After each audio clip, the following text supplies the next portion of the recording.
Good afternoon. We, all of us, everyone in this community stands in shock and grief. We know tragedies like this can divide a community or can bring us together. It is our choice of how we move forward. I believe in this city.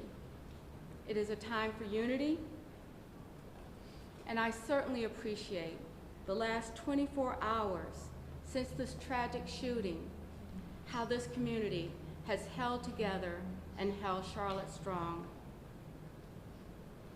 One of the things I want to say is that I have really great appreciation for the cooperation that we've had from Governor Cooper and his team, as well as the University of North Carolina system, our congressional delegation, our local delegation, our legislative leadership. They've all reached out and asked what's necessary for them to do to help us heal. We've also heard from the White House. The President's office called and asked, what do we need? You know, it's kind of hard to say what you need to be in this position today, to stand before people who have experienced this loss and this terror. But what I believe is working together, all of us, we're all going to lean in. Now, I know many of you will have questions about the next steps, and there are people here from our chiefs to any person that can talk to you about what has happened in the next steps. But really, just like in any other situation, there is an investigation. And that investigation is thorough enough to fill in the questions and the answers to your questions, to fill in those blanks. Let us take that time and let that investigation go forward in respect for those who have lost their lives, in the respect of those that are still suffering from injuries, in respect for our university. This is our university. It is our time. You know, I've gone to many, many conferences where I've seen other mayors talk about the experience of standing here. And here I am today, whether it's Florida, Las Vegas, now it's Charlotte.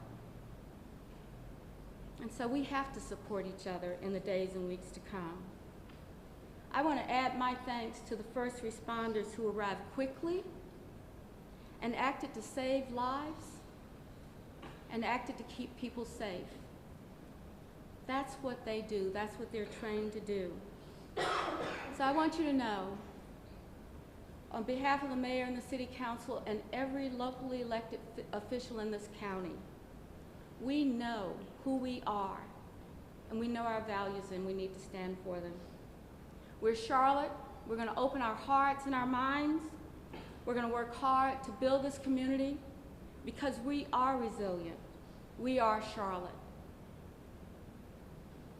Thank you very much. May God bless everyone in our county and our city for how we move forward to be held together. It is our choice. Now I'd like to ask Chief Putney to join the podium. Thank you, Mayor. Good afternoon. My name is Kurt Putney. I'm the Chief of Police at the Charlotte-Mecklenburg Police Department. The reason I'm here is our organization now takes lead. We're going to be the primary investigative organization for this incident. The UNC Charlotte Police Department is primary. This is their jurisdiction here on campus. So to support their efforts, our job now is to be primary in how we investigate, how we bring all the pieces together and try to establish the sequence of events that you all covered yesterday. The other thing that we're going to do is then present that case to our district attorney, Mr. Merriweather, who's going to, at that point, move the case through the courts. Professionally, this has been a tough day for us, it really was. I hearken and take great comfort in the fact that so many partners who've been training together performed just as we suspected. When we were at our worst, our people performed at their best, and I'm proud of that. It's humbling. From UNC Charlotte at the initial response, to our officers at CMPD, especially those tactical officers and University City officers who were first on the scene to support. We had the Sheriff's Office, we had obviously the fire and medic, first responders coming to render aid. We even had our federal partners on scene very quickly, ATF and FBI, alcohol, tobacco, and firearms, as well as the Federal Bureau of Investigation. This is still the initial phases of an investigation, as the mayor alluded to. It's going to take us some time to really figure out all of that happened, and more importantly, the why, which leads me to the personal. Many of you may not be aware, this is my alma mater. I went to school here at UNC Charlotte. So it's not just professional, it's personal. This is our city. So it's also personal. Also, we talk about heroism. And you're going to give first responders, and you're going to hear about a couple professionals who are extremely heroic in their response to this incident, which obviously saved lives. What you may not hear is the first and foremost hero, as far as I'm concerned, and his name is Riley Howell. He was probably the second fatality in this incident. His family, as you might imagine, was traumatized, they're devastated. But when I spoke to the father, one father to another, I told him personally, I wish I had words. What I did tell him is we're committed to the work. We're going to get to the bottom of it. We assured him we're going to find out the why. We're going to give them closure. But his son, seeing exactly what was going on, did exactly what we train people to do. You're either going to run, you're going to hide and shield, or you're going to take the fight to the assailant. Having no place to run and hide, he did the last. But for his work, the assailant may not have been disarmed. Unfortunately, he gave his life in the process. But his sacrifice saved lives. So the professional, I walked you through it. It's an investigative process, very sterile. We're going to be committed to a fact-finding mission that takes time. We're going to seek justice. We're going to leave no stone unturned. Our detectives are working around the clock to do just that. But on the personal, we got to help our community heal. We got to continue to work as partners. And we got to convince our young people the way to resolve minor conflicts is not through gun violence. I'll turn it over now to Chief Baker, and then the Chancellor, and then we'll entertain any questions you might have. Chief? Good afternoon. I want to start by saying that, you know, one thing, many of the organizations that university chiefs are members of, we talk about how to train better, how we can prepare for incidents just like this. But all of us think to ourselves, we really hope we never face this. I mean, who would? But we do train, and it's the last thing you would think would happen. Yesterday, as I've mentioned before, it was absolutely the most devastating incident that we could ever imagine at UNC Charlotte, where we are a very close-knit family. We're a family of 30,000 students, 5,000 faculty and staff, and in many ways, I feel like the de facto father. So it is tougher because what I want to do every day, and our officers really try their very hardest to do, is to provide safety and security to our entire community on this 1,000 acres. And when we're faced with something like this, I can't tell you, you know, the feelings, the sorrow, and certainly having to face all of what we are today. But with that, I will say that the collaboration between the Charlotte-Mecklenburg Police Department, our department, Charlotte Fire, and a multitude of agencies is what really made this, that pulled this together. It meshed the incident, and we were able to see some success within our response.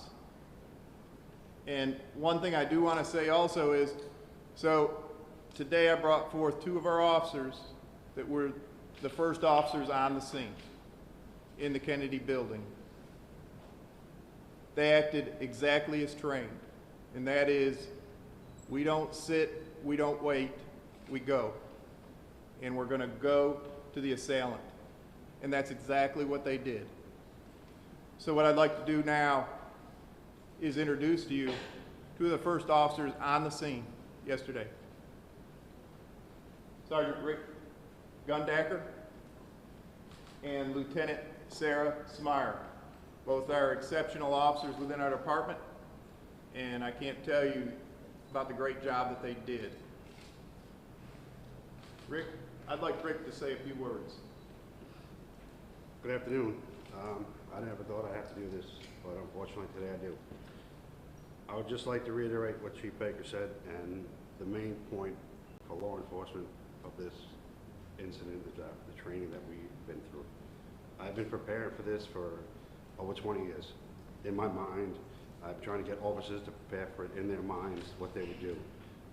I'm very pleased to say I'm proud of myself and all the officers that responded to this scene.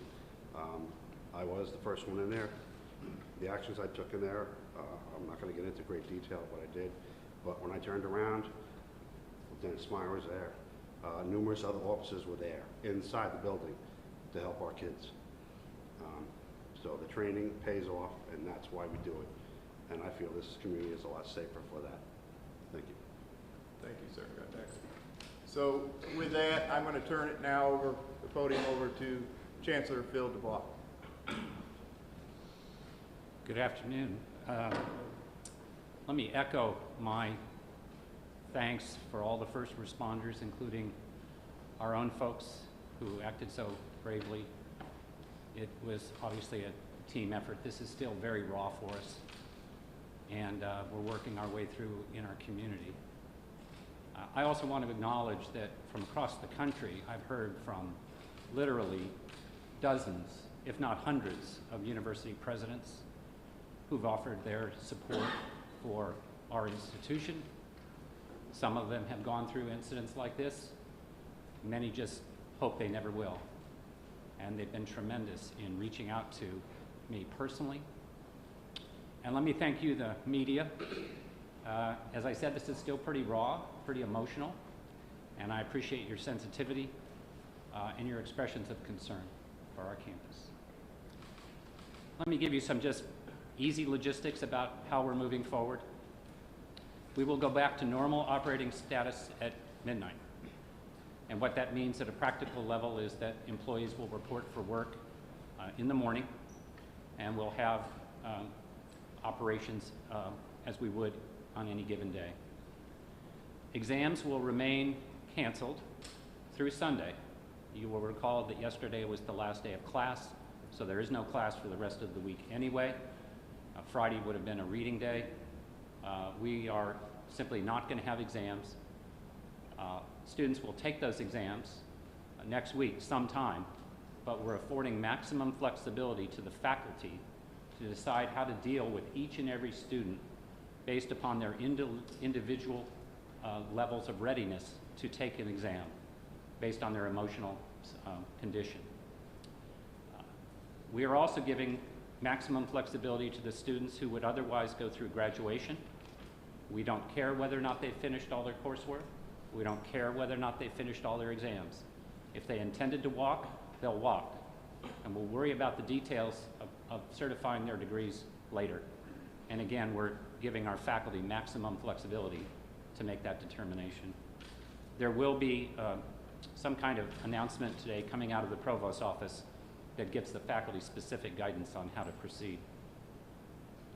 Commencement will go on as scheduled. That means that Thursday at 4 o'clock we'll have the doctoral hooding ceremony. Friday at 1 o'clock we'll have the first of 3 ceremonies for undergraduate and master's students. And then Saturday we have 2 ceremonies at 10 and 3 o'clock. Those will go on as scheduled. One of the people receiving their degree this week is Emily Howell, one of the victims and one of the injured. And we're delighted she'll be there to go across the stage. I had an occasion this morning to visit the hospital downtown and visited with 3 of our injured students, Drew Piscaro, Emily, and Rami Madhan. I apologize for my pronunciation.